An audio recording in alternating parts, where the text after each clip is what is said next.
Rated G. Ito ay pwede sa lahat ng manonood.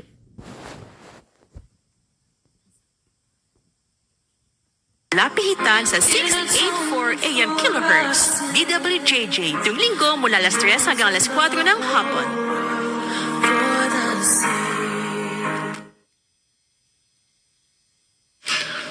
Magandang hapon po mga minamahal na kapatid at narito naman po ang ating programa, ang Divine Mercy Hour na malugod na nihatid sa atin ng Divine Mercy Crusade ng Diocese ng Cabanatuan at ako po rin po ang iyong kasama si Brother John Paul Valino.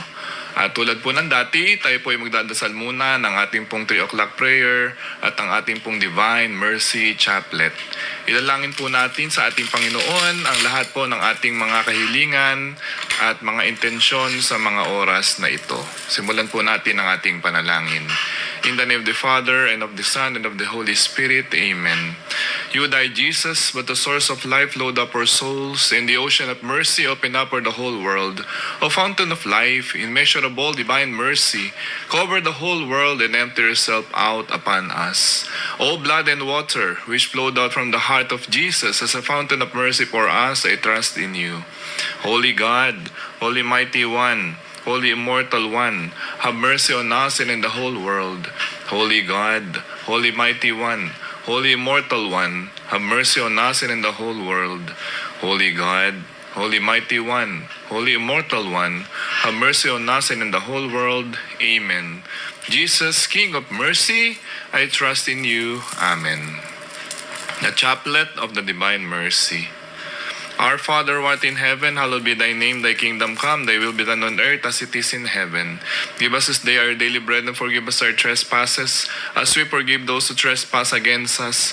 And lead us not into temptation, but deliver us from evil. Amen. Hail Mary, full of grace, the Lord is with you. Blessed are you among women, and blessed is the fruit of your womb, Jesus.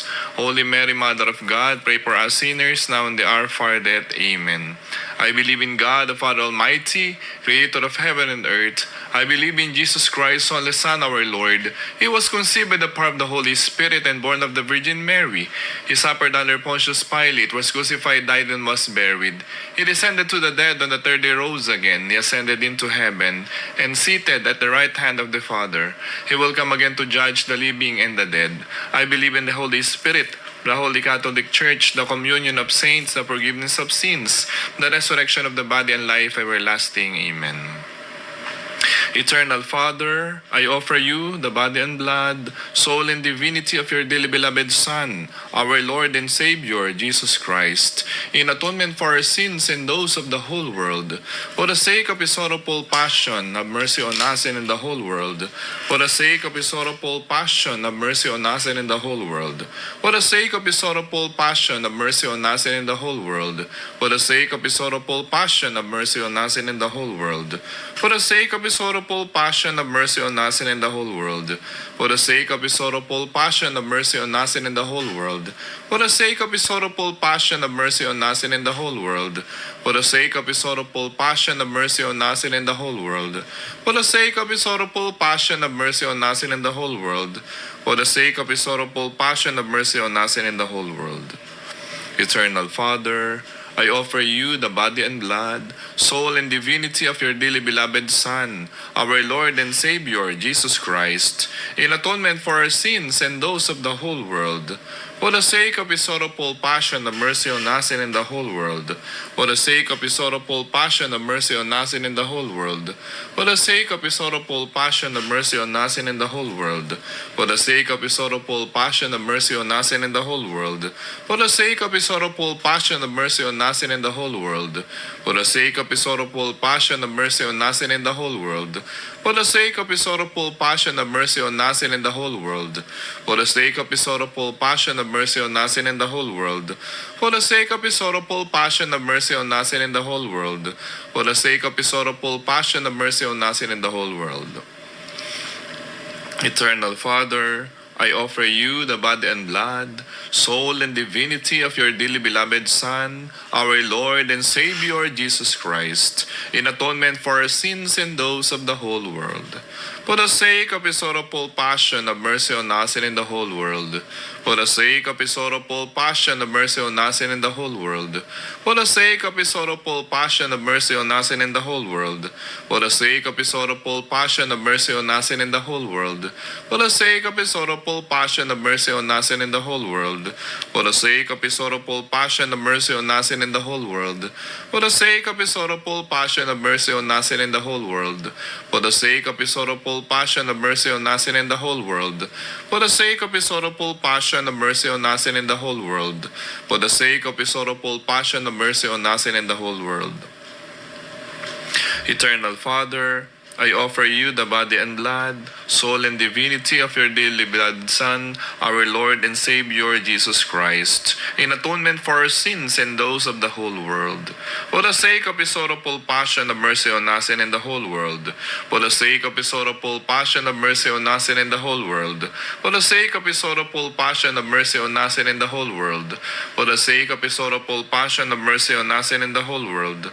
For the sake of His sorrowful passion, have mercy on us and in the whole world. For the sake of His sorrowful passion, have mercy on us and in the whole world. For the sake of His sorrowful passion, have mercy on us and in the whole world. For the sake of His sorrowful passion, have mercy on us and in the whole world. For the sake of His sorrowful passion, have mercy on us and in the whole world. For the sake of His sorrowful passion, have mercy on us and in the whole world. Eternal Father, I offer you the body and blood, soul and divinity of your dearly beloved Son, our Lord and Savior, Jesus Christ, in atonement for our sins and those of the whole world. For the sake of His sorrowful passion, have mercy on us and in the whole world. For the sake of His sorrowful passion, have mercy on us and in the whole world. For the sake of His sorrowful passion, have mercy on us and in the whole world. For the sake of His sorrowful passion, have mercy on us and in the whole world. For the sake of His sorrowful passion, have mercy on us and in the whole world. For the sake of His sorrowful passion, have mercy on us and in the whole world. For the sake of His sorrowful passion, have mercy on us and in the whole world.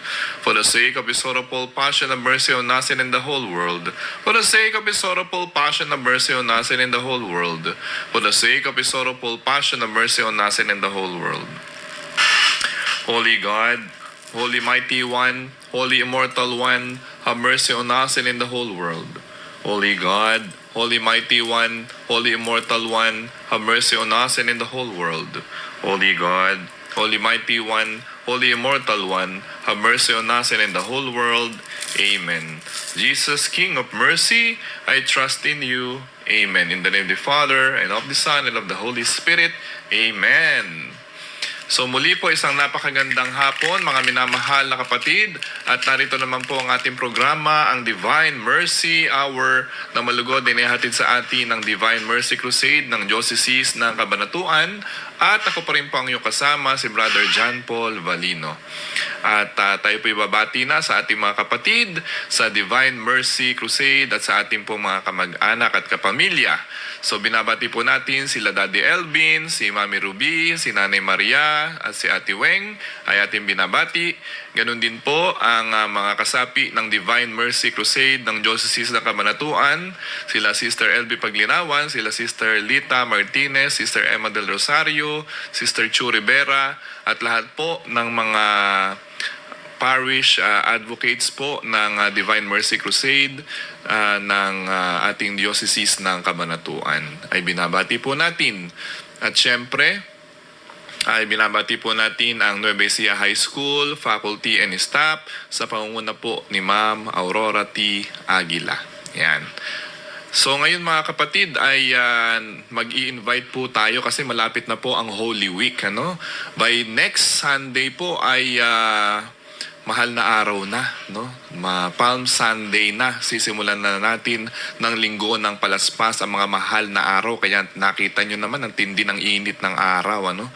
Nakikisabay sa heat index yung ating pong mahal na araw. At syempre, ingat-ingat, no? Stay hydrated at uminom ng maraming tubig at magpahinga, no? At pumunta sa malalamig na lugar, no, para hindi ma-heat stroke. Ingat-ingat po tayo mga kababayan, ano? Ayan. So, at magsuot ng mga komportabling damit. Ayan. So paalala sa atin 'yon. At syempre tayo po ay nag-i-invite sa Divine Mercy Prayer Garden, no, sa Barangay Atate, Palayan City. Napakaganda pong pumasyal doon, lalo't higit ngayong panahon ng mga mahal na araw. So, ito po ay na-picture na sa GMA at na-picture na rin po ito sa mga vloggers, no, yung ating Divine Mercy Prayer Garden and Stations of the Cross. So yun po yung ating tourist spot at saka po yung ating pinupuntahan sa Divine Mercy Prayer Garden and 14 Stations of the Cross. Diyan po sa Barangay Atate, Palayan City, no? Papunta po dun sa City Hall ng Palayan, ay gawing kanan, papasok po kayo doon may araw naman po na makikita na mga signages papunta po doon sa Divine Mercy Prayer Garden sa Barangay Atate, Palayan City. So ini-invite ko po kayo, kasama po inyong mga pamilya at saka lahat po ng inyong mga kaibigan na pasyalan, puntahan, manalangin at tingnan yung ating pong Divine Mercy Prayer Garden na located nga po ito sa Barangay Atate, Palayan City. So yun po sa itong Holy Week, napakaganda pong pumunta doon at pumasyal sa amin pong Divine Mercy Prayer Garden. So ito po ay sa pangunguna ng ating pong Sister Chu Rivera, no, ng ating pong foundress dito sa Diocese of Cabanatuan ng Divine Mercy Crusade, at siya pong tagapagpalaganap ng Divine Mercy Devotion sa ating diocese, at kasama po ang ating mga officers and members and benefactors ng Divine Mercy Crusade ng ating diocese. So yun po, so nag-i-invite po tayo, ang ating programa Divine Mercy Hour ay nag-i-invite na pumunta kayo at inyong mga kapamilya, mga kaibigan sa Divine Mercy Prayer Garden. At ngayon nga mga kapatid, ang ikalimang linggo na sa panahon ng Kwaresma at this is the last Sunday ng Kwaresma, no? So muli sa panahong ito ng Kwaresma, ini-invite po tayo ng ating pong Panginoon na mag-ayuno, magsakripisyo, manalangin, at magkawang gawa. So, magbigay ng tulong sa mga nangangailangan at mag-fasting and abstinence. Ayan, magsakripisyo sa pagkain, no, ng karne at mga lamangkati. So, yun po yung ating dapat na ginagawa sa panahong ito ng Kwaresma. So, mag-i-invite po tayo sa dambana na Inanalangin sa Klolo, 5:30 po ng hapon sa araw po ng Biyernes ay magkakaroon ng istasyon ng bayan. Ayan. At sa Holy Wednesday, no, sa Holy Wednesday ay magkakaroon po ng prosesyon ng nagdadalamhating ina, the Sorrowful Mother o Birhen ng Dolorosa. So, punta na lang po kayo doon at pakiisa sa prosesyon. At syempre sa mga mahal na araw, simula na nga po ito sa susunod na linggo, Palm Sunday na, no? Linggo ng palaspas. So, marami na naman kayo makikita mga may hawak ng palaspas na sa susunod na linggo. At pumapasok na nga po tayo sa mga mahal na araw. So, ito na nga yung huling linggo ng Kwaresma at mahal na araw na po yung susunod na linggo. At Easter Triduum na. Ano ba Easter Triduum? Ibig sabihin po ng Easter Triduum, yung pong 3 araw na paghahanda natin sa Pasko ng muling pagkabuhay ng ating pong Panginoon. So, ipagdiriwang na po yun, starting Holy Thursday, then Good Friday, and Black Saturday. So, paalala pong muli, pagka panahon ng mahal na araw, ayan, makikita nyo na yung mga nagpipinitensya, nagpapabasa ng pasyon. Yan yung mga tradisyon nating mga Katoliko, na mga Filipino traditions, no? Na ating ginagawa sa panahon ito ng mga mahal na araw. At yung pagpunta sa mga simbahan, yung bisita iglesia, So noong nakaraang linggo po ay tayo ay nagpunta sa iba-ibang mga simbahan sa mga diocesan churches, Jubilee churches ng Jubilee of Hope. So nagpunta po tayo diyan sa Gapan, sa Peñaranda, nagpunta rin po tayo sa Talavera, sa Bungabon at sa Aliaga, no, Bibiklat at saka diyan sa poblasyon sa Mahal na Birhen ng Nuestra Señora de las Saleras. At syempre sa lahat ng mga churches sa Jaén at sa San Antonio ay nagpunta rin po tayo. At syempre sa ating katedral.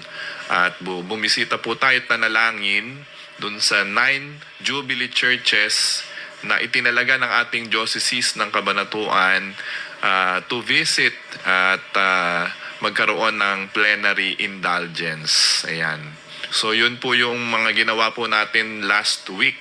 At saka syempre, isama na rin nating batiin yung Pinma Arroyo University ROTC unit na very successful na isinagawa po namin kahapon dyan sa Nueva Ecija High School, Oval, Grandstand, ang ating pong taunang regional annual administrative and tactical inspection o RAATI. No, so congratulations sa ating pong mga mag-aaral ng criminology. Yan, din sa Arroyo University FINMA, no, na nakasama po natin kahapon kasama ang Three of First CDC na sa pangunguna po ng aming direktor na si Colonel Valdez. So yan po, ano? So tayo po ay nakiisa doon sa RAATI 2025 at nauna po ang Pinma Arroyo University na magsagawa ng ang aming pong ROTC unit ng RAATI, no?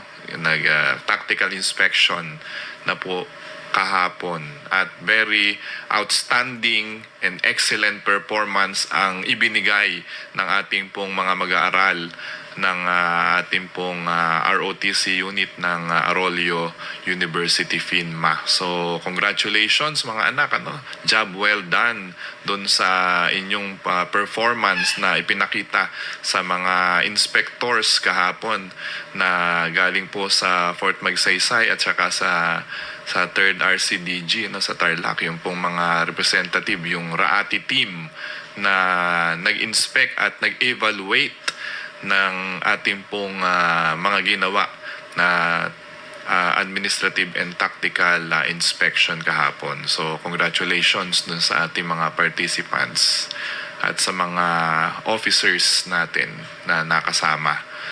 Ayan, so napakadami po nating naging activities, no, sa ating pong Holy Week din. Sa susunod na linggo ay marami po tayong gagawin, no? Yung simula sa Palm Sunday at saka yung ating mga prosesyon ay ipakikita po natin yan sa ating mga vlog sa Master Ipong TV, no? At saka dito po kung sakasakali nating maipalabas, no, dito.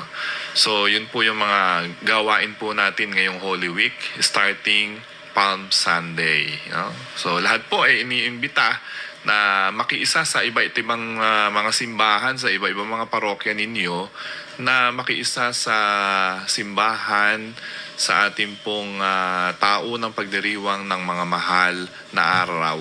Tayo po'y makiisa sa pagpapakasakit, paghihirap ng ating Panginoong Hesukristo, no, bilang mga Katolikong Kristiyano. At ngayon nga mga kapatid, napakaganda po ng ating pong mabuting balita na ating pag-uusapan mamaya, ano? Yung pong nahuli kasi ng mga eskriba at mga pariseyo ang isang babae na sa aktong pakikiapid. So ano ba ang ginawa? Dinala po sa ating Panginoon itong babae na ito na nahuli sa pakikiapid at caught in the act, no? At saka dahil nga ito ay isa sa pagsusubok kay Jesus ng mga eskriba at pariseyo, no? Sinusubok niya kung ano ang gagawin ni Jesus kasi sa katuruan ng mga Hudyo, sa Book of Leviticus and Deuteronomy, sa batas ni Moises, ay talaga pong babatuhin hanggang mamatay. Yun po ang parusa sa mga nahuhuli at nalalaman ng mga eskrib at pariseyo na nakikiapid, no, ang isang babae, no. So babatuhin hanggang mamatay. Yun po ang kanilang kaparusahan. So ito ay isinangguni nila kay Jesus, no. Dinala nila kay Jesus yung babae na ito at tinanong ang ating Panginoong Jesus kung ano ba ang masasabi niya at pagpapasya niya dun sa babae. At napakaganda po ng ginawa ng ating pong Panginoong Jesus, no? Talagang yung kanyang divine mercy, yung kanyang pinairal dito, no? Talagang inunawa niya at kinalinga. So, mababasa po natin mamaya yan sa ating mabuting balita, no? Kaya ang ating tema ngayon sa ating programa ngayon ay mercy and compassion, no? Mercy of God and the compassion of God sa ating pong ika-5 linggo sa panahon ng Kwaresma. Yun po yung pinaka main topic natin sa ating programa ngayon, no? Yung mercy and compassion of the Lord. At napakaganda na ating pag-usapan yon. Ano ba yung ating matututunan na aral sa pagpapatawad at habag ng Diyos sa bawat isa po sa atin? The mercy and compassion of the Lord. The divine mercy. So yun yung ating pag-uusapan sa ating pong programa, no? Kasi talaga naman na tayo ay hinihimok ng ating Panginoon at ng ating ding simbahan na maging mahabagin, no? Maunawain at mapagpatawad lalo na sa panahong ito ng Kwaresma. At saka yung pong mga hindi pa nakakakumpisal, no? Mangumpisal na po tayo. Yung mga hindi pa nakakatanggap ng sakramento ng kumpisal, ito na po yung best season na tayo ay mangumpisal ng ating mga kasalanan, no? Yung iba po, tapos na siguro marahil yung mga kumpisalang bayan, mga damayang kumpisal sa mga parokya, no? Pero ang ating simbahan po ay laging bukas na magpakumpisal ang mga kaparian, no? Kaya sabi nga po ni Pope Francis, no, sa isang panayam nung nabasa ko din sa kanyang mga sinulat, ay sabi nga niya, wag daw i-condemn ng pari yung mga tao na lumalapit sa sakramento ng kumpisal, lalo na yung mabibigat ang mga kasalanan na ikinukumpisal. Huwag daw sermonan, huwag pagalitan, huwag insultuhin, at huwag pahirapan sa kanilang confession. No? Kasi kung minsan nangihirap, no? Dinadagdagan yung mga panalangin at may mga gagawin. No? Sabi nga ni Pope Francis, unawain dahil bahala na ang Diyos sa pagpapatawad sa Kanya sa pamamagitan ng pari, sa pamamagitan ng sakramento ng kumpisal. Yan po ay sabi mismo ni Pope Francis na huwag i-condemn ng confessor o ng pari yung mga nangungumpisal, na huwag daw pahirapan sa kanyang isinasagawang pangungumpisal sa Panginoon sa paghingi niya ng tawad sa kanyang mga nagawang kasalanan. So, yun po ay sabi mismo ng Santo Papa Francisco, no? Kaya hamon din po yan sa mga kaparian na nagpapakumpisal, no? Na huwag masyadong uriratin yung kasalanan, huwag masyado daw na tanong-tanungin, dahil syempre masakit din sa tao yun, yung kanyang mga nagawang kasalanan. No? So, ikukwento na matagal.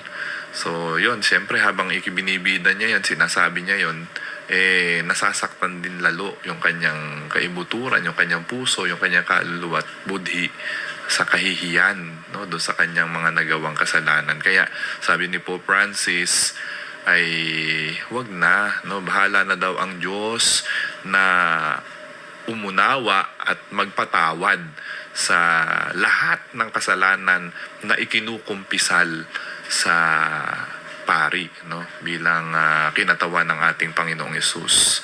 So yun ang sinabi ni Pope Francis tungkol sa sakramento ng kumpisal. So, ayan. So, sa ating pong pagbabalik, mga minamahal na kapatid, dito sa ating programa, ay dadako na po tayo sa ating pong mabuting balita. So, magkakaroon po muna tayo ng saglit na station break. Ito po ang DWJJ sa East 84. Sa ulo ng mga balita. Nabitin? Magtusiran Forte with Total Cough Relief Formula. Laban sa dry non-stop ubo, kati sa lalamunan due to post-nasal drip at sakit sa kakaubo. Tusiran Forte. Unilabian. Dextromethorphan HBr plus phenylpropanolamine HCl plus paracetamol is the generic name of Tusiran Forte. If symptoms persist, consult your doctor. Good news, kabayan! The official website of Cellcore, www.cellcore.com.ph is now up. Maaari mo na itong bisitahin para sa mga online services tulad ng services requirements and additional information, latest news and advisories, power interruption updates, Cellcore live episodes, rates archives, at Cellcore account access na makapagbibigay ng karagdagang impormasyon tungkol sa inyong accounts tulad ng account balance and payment details, history of consumption, paperless billing subscription, at marami pang iba. Ito ay bahagi ng aming hangarin na patuloy na makapaghatid ng makabago at magandang serbisyo para sa inyo. Kabayan, ano pang hinihintay nyo? Visit www.cellcore.com.ph now. Kastoy ti oni na timbarado nga agong numanayunan pa'y ti sakit ti ulo. Nagrigat niya? Isong ano barado ti agong kenada ti sakit ti ulo? Decongest with Decolgen Forte. Kapit saan nga agas laban ti dadumang nga Decolgen formulations. With maximum decongesting action versus PE-based medicines available OTC in the Philippines. Decolgen Forte. Alagang Unilabian. Phenylpropanolamine HCl chlorphenamine maleate paracetamol is the generic name of Decolgen Forte. If symptoms persist, consult your doctor. So muli po tayo nagbabalik sa ating pong programa, ang Divine Mercy Hour, na malugod din natin sa atin ng Divine Mercy Crusade ng Diocese ng Cabanatuan. At ako po rin po ang inyong kasama, si Brother John Paul Valino. At tayo po ay nagpapasalamat sa ating pong DWJJ at sa Cab TV at syempre kay Ginoong Chris Duldulao sa pagbibigay po linggo-linggo sa ating programa. At ganoon din nagpapasalamat po tayo kay Kuya Richie at kay Kuya Andrew sa kanilang pag-alalay at tulong technical. So, dadako na po tayo sa ating pong mabuting balita ngayong ikalimang linggo sa panahon ng Kwaresma. Mga minamahal na kapatid, ang mabuting balita ng Panginoon ayon kay San Juan. Papuri sa iyo, Panginoon. Noong panahong iyon, si Jesus ay pumunta sa bundok ng mga Olibo. Kinaumagahay, nagbalik siya sa templo. Lumapit sa kanya ang lahat. Kaya't umupo siya at sila'y tinuruan. Nooy, dinala sa kanya ng mga eskriba at mga pariseyo ang isang babaeng nahuli sa pakikiapid. Pinatayo ito sa harapan nila at sinabi kay Jesus, Guro, ang babaeng ito'y nahuli sa pakikiapid. Ayon sa kautusan ni Moises, dapat batuhin hanggang sa mamatay ang mga gaya niya. Ano ang masasabi mo? Itinanong nila ito upang subukin siya nang may maisumbong sila laban sa kanya. Ngunit yumuko si Jesus at sumulat sa lupa sa pamamagitan ng daliri. Ayaw nilang tigilan na lang katatanong si Jesus, kaya sila'y tiningnan niya at sinabi ang ganito, "Sino man sa inyo na walang kasalanan ang siyang maunang bumato sa kaniya." At muli siyang yumuko at sumulat sa lupa. Nang marinig nila ito, sila'y isa-isang umalis, simula sa pinakamatanda. Walang naiwan kundi si Jesus at ang babaeng naroon pa rin sa harapan niya. Tiningnan siya ni Jesus at tinanong, "Nasaan sila? Wala bang nagparusa sa iyo?" "Wala po, Ginoo," sagot ng babae. Sinabi ni Jesus, "Hindi rin kita parurusahan. Humayo ka at huwag nang magkasala." Ang mabuting balita ng Panginoon. Pinupuri ka namin, Panginoong Hesu Kristo. Napakaganda po ng ating mabuting balita ngayon, At sa pagbasa ng Pasyon ngayong ikalimang linggo sa panahon ng Kwaresma, ito po ang sinasabi sa awit pambungad. Magsisi tayong mataos, halinang magbalik loob sa mapagpatawad na Diyos. Sa Kanya tayo'y dumulog at manumbalik na lubos. Magsisi tayong mataos, halinang magbalik loob sa mapagpatawad na Diyos. Sa Kanya tayo'y dumulog at manumbalik na lubos. Yun ang ating dapat na gawin, mga kapatid. Sa mabuting balita, ayon dito sa ating pag-aaralan ngayong hapon na ito, para tayo matuto sa ating Panginoong Hesus, may isang babae daw na iniharap kay Jesus na dala-dala nitong mga eskriba at mga pariseyo. So tandaan po natin, ang mga eskriba at mga pariseyo, sila po yung mga batikan sa batas sa templo. Sila po yung sumusuri kung nilalabag ba ng mga tao, na mga Hudyo, yung kautusan ni Moises. Kasi yun po yung kanilang sinusunod noon panahon ni Jesus, yung Torah, na tinatawag na kautusan ni Moises. At yung mga eskriba at pariseyo na mga tao, mga pantas, sila yung mga nasa templo yan at sila yung mga nangangasiwa diyan. May kapangyarihan ang mga tao na ito. Sila yung mga pari noon, ng mga yan, ng mga panahon na iyon, na panahon ni Jesus. Mga pari sa templo. At silang tumitingin, sila yung mga kasama ng mga saserdote. Kung sa Passion of the Christ, sila yung mga isa sa mga nag-akusa at nagparatang kay Jesus para ipapako si Jesus sa krus. Kaya sa senaryo na ito, titingnan natin, dahil nga malapit na yung mga mahal na araw, sa senaryo na ito, sa Ebanghelyo, ay talagang sinusubok na nila si Jesus at iniintay nila. Kailangan nilang mabutasan si Jesus. Naghahanap sila ng pagkakamali na gagawin ni Jesus para isagawa na nila yung kanilang binabalak sa Panginoon. Naiharap nga si Jesus kay Poncio Pilato. The rest is history. Alam na natin yung nangyari doon. At siya'y ipapatay at ipapako sa krus. So, isa ito sa kaganapan na bago si Jesus ay dakpin at litisin.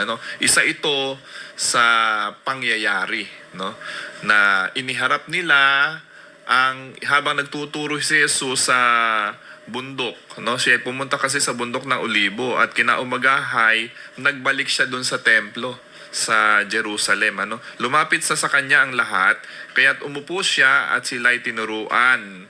Doon sa templo, nagturo si Jesus.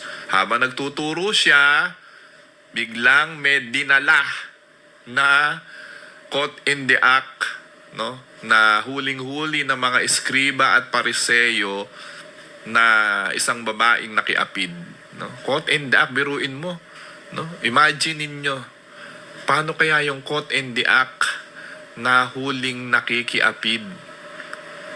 Kinaladkad nila itong babae na ito, dinala doon sa templo at ipinakita kay Jesus. Habang si Jesus ay nagtuturo doon sa templo, imagine natin, ano? Caught in the act, mahuli kang nakikiapid. Ano kaya ang itsura ng babae na ito? Caught in the act. No?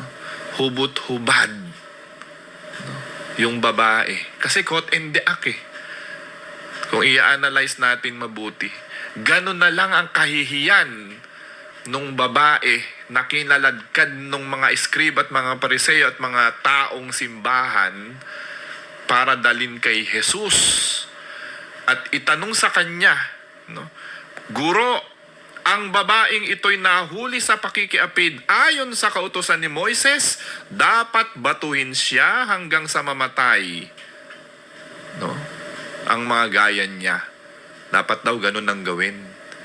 Kasi sa kautusan ni Moises, kung yun ang susundin nila, dapat daw batuhin hanggang sa mamatay yung babae. No?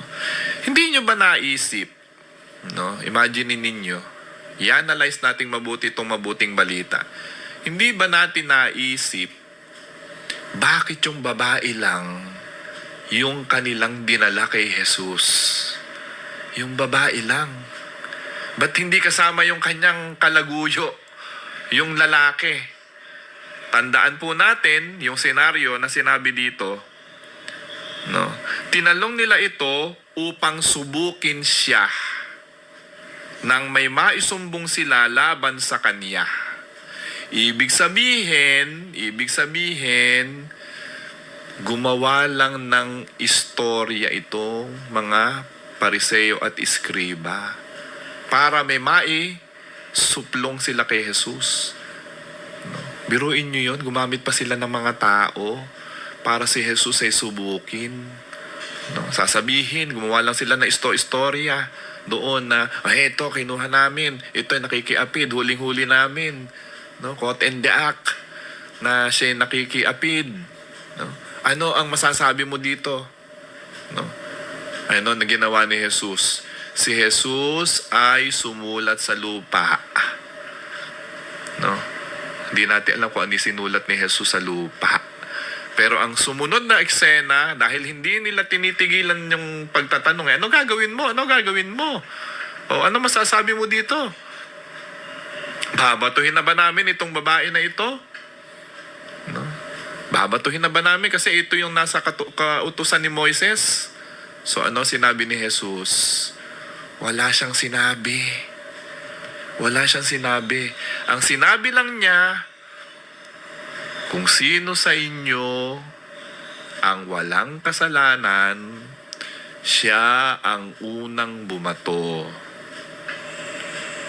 Hindi niya kinukondem yung kautusan ni Moises na mali, na magparusa. No? Hindi niya kinukondem yun. Hindi niya sinasabing mali yung kautusan ni Moises. Hindi. Ang sinabi lang ng ating Panginoong Yesus, kung sino sa inyo ang walang kasalanan, siya ang unang bumato sa babae.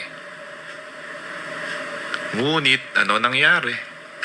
Isa-isa silang nagpulasan, isa-isa silang naglayasan, umalis, itinapon yung kanilang mga batong hawak-hawak at umalis. Kaya ang tanong ni Jesus, no, naiwan na lang kasi yung babae tsaka si Jesus eh. So, tinanong uli ni Jesus yung babae, wala ba nagparusa sa iyo kahit isa? Wala po, sabi ng babae. Ganun din, hindi rin kita parurusahan. At ito yung napakagandang sinabi ni Jesus na ating pagnilayan. So, ganun din, hindi rin kita parurusahan. Humayo ka at huwag nang magkasala. Tuwing kailan natin naririnig yung kataga na ito, humayo ka at huwag nang magkasala. Yan ay lagi nating naririnig mga kapatid sa sakramento ng kumpisal. Kapag ka ikaw ay nabigyan na ng absolution ng pari, iyan ay sasabihin ng pari sa iyo. Humayo ka na anak, pinatawad na ang iyong mga kasalanan ng Panginoon, at huwag ka nang magkakasala pa. Yan ang lagi natin naririnig sa sakramento ng kumpisal kapag tayo'y nangungumpisal sa pari. Inuulit-ulit itong kataga na ito. Humayo ka at huwag nang magkasala. So yun, si Jesus ang Panginoong Diyos ay merciful. Pero lagi niyang tinuturuan tayo na huwag nang magkasala. May challenge ang Panginoon. Hindi lang basta nagpatawad ang Panginoon. Yun ang lagi nating tatandaan mga kapatid. Ang Diyos laging may hamon sa atin. No? Ang Diyos laging may hamon sa atin yan. Hindi lang basta, sige, umalis ka na, pinatatawad ka na sa iyong mga kasalanan. Hindi. Hindi lang tag ganun. May challenge lagi ang Diyos. Huwag ka nang uulit. Huwag ka nang magkakasala uli. Huwag mo nang gagawin uli yung kasalanan na ginawa mo, na inihingi mo ng tawad sa Panginoon. Yun ang laging challenge sa atin mga kapatid. Kasi kung minsan tayong mga taong mahihina, makasalanan talaga naman, paulit-ulit yung kasalanan na ikinukumpisal natin. Kaya kung minsan, para bang nagsasawa na tayo. Sasabihin na lang natin doon sa pari na katulad na rin din po nun dati yung kasalanan ko last year. Hindi na lang natin masabi, no? Kung ano po yung kasalanan ko nung nakaraan, yun na rin po yung sasabihin ko ngayon. Kasi kung minsan ganun no? Paulit-ulit na lang. Kung ano po yung kasalanan ko, kung natatandaan nyo pa po yung kasalanan ko nung last year na kinumpisal ko, ganun na rin po. Parehas lang. No? Kasi nga paulit-ulit Pero sa totoo lang, sabi nga ng Panginoon, dapat daw hindi na natin inuulit-ulit yung kasalanan na naikumpisal na natin. No? Kasi kung paulit-ulit lang yung kasalanan na ginagawa natin, wala na. Kumbaga, hopeless na tayo. Pinatawad na nga ng Panginoon yan, ba't uulitin mo pa? So, ganun yun, para bang nakakasama na ng loob yun. No? Halimbawa, ikaw, pinatawad ka na ng tao na ginawan mo ng kasalanan. No? Halimbawa, ninakawan mo yung tao, tapos humingi ka ng sorry dahil nahuli ka niyang ninakawan mo siya, tapos nag-sorry ka, ibinalik mo na. Tapos ninakawan mo na naman siya uli. Ano mararamdaman natin? 'Di ba? So, ibig sabihin, masakit na yun. Masakit na sa tao. Para bang nananadya na tayo. Para bang sinasadya na natin yung ating ginagawa. No, paulit-ulit ka na lang na naghihingi ng sorry, paulit-ulit ka na lang na gumagawa ng kasalanan. So, para bang sinasadya na natin talaga yung ating ginagawa.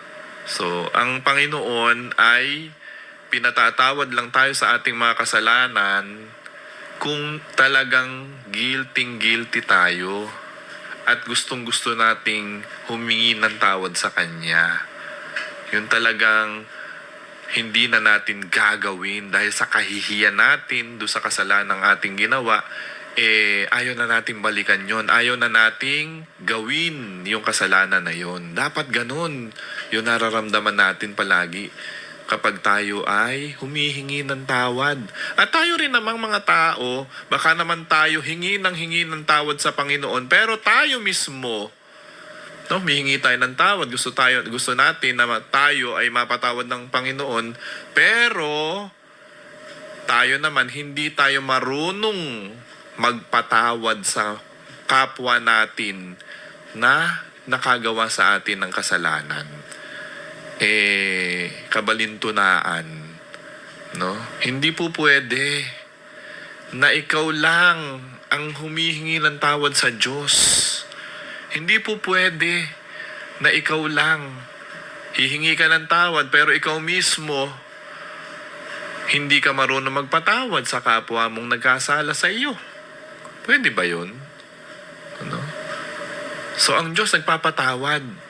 Malaki ang kanyang habag. Divine mercy nga eh. Walang kasalanan na hindi napatawad ang Diyos. Tandaan po natin yan. Kahit gaano kabigat yung kasalanan na ginagawa natin, mga kapatid.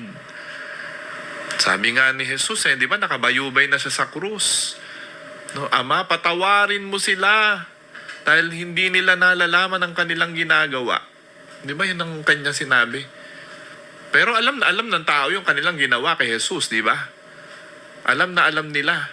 Walang kasalanan si Jesus, pinaratangan nila si Jesus, ginawa nila ng issue si Jesus para mahuli, madakip, madala kay Poncio Pilato at mahatulang mamatay. Diba? Wala. Nagpapagaling siya. Nagpapatawad ng kasalanan. Pero kung ano-ano ang kanilang ginawa para si Jesus ay maipapako sa krus. At tandaan po natin, mga kapatid, kung sino yung humihiyaw ng osana sa anak ni David sa Linggo ng Palaspas, sila din yung mga tao na humiyaw na ipako sa krus, ipako si Jesus sa krus. No? Yun. Ganun tayo, mga kapatid. No? Kung minsan, para tayong mga Hudyo, para tayong katulad ng kababayan ni Jesus na siya ay ipinapako sa krus. So, tandaan po natin yun. Dapat kung tayo ay marunong humingi ng tawad sa Diyos, kailangan tayo rin, mga kapatid, marunong din tayong magpatawad ng kapwa natin na nagkasala sa atin. Yun dapat ang ating ginagawa bilang mga Katolikong Kristiyano. No? Kasi kung hingi lang tayo ng tawad pa, Lord, forgive me. Patawad po, Panginoon, sa ating mga kasalanan. Pero yung kagalit natin, kaaway natin, kasamaan natin ng loob, ni hindi natin matingnan, ni hindi natin mapatawad. No? Lalapit pa lang siya, hihingi ng tawad sa'yo, Che! No? Nasabi natin, lumayo ka dito. Umalis ka dito. Ayaw kitang makita. Nasusuklam ako sa'yo. Di ba? Ganun tayo sa kapwa natin. Allergy ako sa'yo. Umalis ka dito. Pinagtataguan pa natin. Lumilihis pa tayo ng landas, ng lakad kapag nakakasalubong natin yung nakasamaan natin ng loob. Ganun ba ang tunay na mga Katolikong Kristiyano na tagasunod ni Jesus?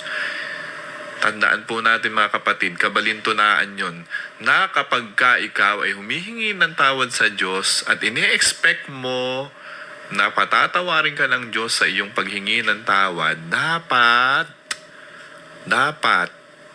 tayo din, pag may humingi sa atin ng tawad na kapwa-tao natin, lalo na yung mga kagalit natin at nakasamaan ng loob, handa din tayong magpatawad. Handa din tayong magpatawad. Yon ang gusto ng Diyos para magkaroon ng kapayapaan sa mundo. No? Forgiveness begets forgiveness. Kung gusto mong mapatawad ka ng Diyos, patawarin mo din yung sarili mo at yung kapwa mo na nakagawa sa iyo ng kasalanan. No? Kasi kung minsan napatawad mo na nga yung iba, minsan din yung sarili mo hindi mo mapatawad. Para bang lagi ka na lang, ba't kasi ginawa mo yun? Lagi mo na lang sinisisi yung sarili mo. Dapat kapag ikay humingi na ng tawad sa Diyos, ikaw din, patawarin mo na yung sarili mo. Kasi kung minsan sisi pa tayo ng sisi sa sarili natin. No? Dapat kalimutan na rin natin yun. Kasi nga, pinatawad ka na ng Diyos eh. Kaya patawarin mo na rin yung kapwa mo. Patawarin mo na rin yung sarili mo. No? Kaya sa sakramento ng kumpisal, mga kapatid, yan, tumayo ka at huwag ka nang magkasala pa. Huwag mo nang uulitin yung kasalanan na iyong kinumpisal na. No, wag na. Ganun talaga yung tendency ng tao no? Dahil sa kanyang kahinaan, dahil sa kanyang karupukan, lagi yun na paulit-ulit lang yung kanyang nagagawang kasalanan. Pero mali. Kasi para bang yun na yung ating kahinaan talaga pagka ganong paulit-ulit na lang yung kasalanan na ginagawa natin. No? So, dapat matuto tayo. Move on. Move on. Yan ang laging sinasabi sa atin ng Panginoong Yesus no? Dito sa Ebanghelyo. Higi, humayo ka na. Huwag ka nang magkasala. Move on. Go on with your life. No? Go on with your life. Hindi rin kita parurusahan. Kung pinatawad ka na ng mga tao, hindi ka nila binato dahil sa kasalanan ginawa mo, hindi rin kita parurusahan. Yan ang sinabi ni Jesus dito sa narinig po nating Ebanghelyo. Napakaganda. No, napakadami nating mapupulot na aral dito sa mabuting balita natin. No? Talagang ang Diyos ay mapagpatawad. Ang Diyos ay mahabagin. Ang Diyos ay divine mercy. Sabi ko nga kanina, kahit gaano pa kalaki ang ating kasalanan, kahit gaano kadami pa yung ating ikumpisal, no? Ganun din kalawak ang pangunawa ng Diyos na tayo'y patawarin sa ating mga nagawang kasalanan sa Kanya at sa ating kapwa. No? Kaya masarap sa pakiramdam yung lagi kang nangungumpisal. No, napakaganda nun. No, lalo na sa panahong ito ng Kwaresma at ng mahal na araw, dapat ito'y hamon sa atin ng Panginoon. Make a good confession. Make a holy confession. Hindi yung basta't nakapagsabi ka lang ng kasalanan mo. Kasi kung minsan, mga kapatid, no, hindi tayo parang focus o hindi tayo masyadong nagsasabi ng katotohanan sa kumpisal. 'Di ba? Lagi natin pag kami nalilimutan tayong kasalanan, sana po yung hindi ko nabanggit na mga kasalanan patawarin ng Panginoon. No? Ganun na lang yung sinasabi natin. Pero sa totoo pala, dapat lahat alalahanin natin, maging prepared tayo sa confession. No? Paano ba tayo magkaroon ng magandang kumpisal sa Panginoon sa pamamagitan ng pari? No, syempre, tingnan mo muna yung sarili mo. Mag-reflect ka. Ano ba sa 10 utos ng Diyos yung mga nalabag mo? Ano ba? Doon sa 10 Commandments, huwag ka makikiapid, huwag ka magnanakaw, huwag ka maninirang puri, o igalang mo ang iyong ama't ina, no? Ikaw ba ay lagi nagsisimba, no? Ikaw ba hindi pumatay, no? Hindi ka nakiapid, hindi ka nagnakaw. So yun, yung mga yon sa 10 Commandments. So ano ba yung mga nagawa mong kasalanan doon sa 10 utos? No? Yung nilabag mo. So kung ano man yun, so yun yung mga sasabihin mo doon sa pari. No? Na ginawa mo. At syempre, papayuhan ka ng pari kung para maiwasan mo na yung mga kasalanan na ginawa natin. So yun. And then, magkakaroon na tayo ng panalangin, ng pakikipagkasundo, At yung act of contrition, dadasalin natin. So kung hindi nyo naman memorize yung act of contrition, doon sa confessional, meron naman po nakadikit doon. No, pwede nyo naman basahin. Lalo na dyan sa katedral, meron naman kayong binabasang ganun eh. Pagka nangungumpisal. So kung hindi nyo memorize, pwede naman basahin na lang. At syempre, igagawad na sa inumpari yung kanyang absolution, pagpapatawad, at yung penance, kung ano man yung mga dadasalin mo at gagawin mo para yung kasalanan na sinabi mo sa kumpisal ay lubusan ng mapatawad ng Panginoon. So, doon, ganun po yung confession. Kaya napakasarap na lagi kang nangungumpisal ng iyong mga kasalanan. No? So, yun mga kapatid, ang hamon sa atin sa panahong ito ng Kwaresma at mga mahal na araw. No? Kasi talagang dapat focus tayo sa paghingi ng tawad natin sa Panginoon. At syempre, sabi ko nga kanina, kung tayo ay hingi ng tawad sa Panginoon, gusto tayo mapatawad ng Panginoon, ganun din ang gawin natin sa ating kapwa. Kung lubusan na tayo gustong mapatawad ng Diyos, dapat lubos din yung ating pagpapatawad sa mga taong nakagawa sa atin ng kasalanan. Dapat marunong din tayo magpatawad ng ating kapwa-tao. Amen. So, yan. Ako. So, nakalipas na naman po ang isang oras. Napakabilis po ng oras, no? Sa susunod na linggo, no, magkita-kita po muli tayo dito sa ating programa, sa Divine Mercy Hour. Mahal na araw na, magbagong buhay na tayo.